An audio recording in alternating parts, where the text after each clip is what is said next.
creating access for the API for E2 to NiC inContact APIs is a little bit different in the Central. So we last looked at User Hub, and this is a Central example. So you'd still go to ACD menu and go down to the submenu ACD configuration, and business units.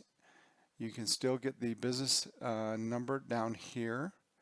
And so we'll go ahead and save that. Again, save it for later use.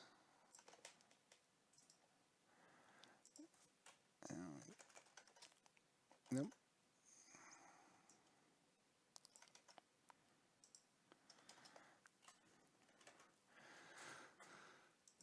So here's the difference.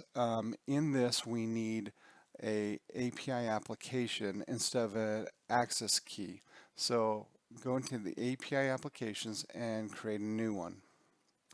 It will be a registered internal application, and the vendor name should always be Customer Dynamics.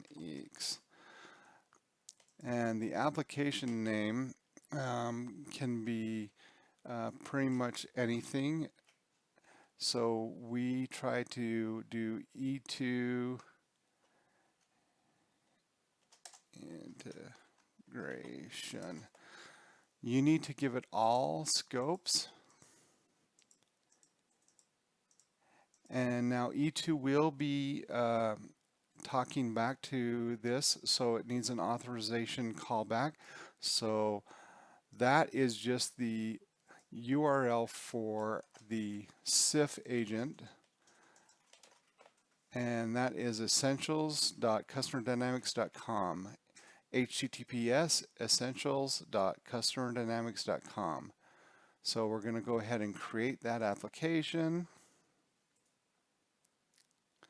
And you can see we have two things. We have this up here, which is the application name at the vendor name, and we want to keep that. So we're going to put that in our notes for later.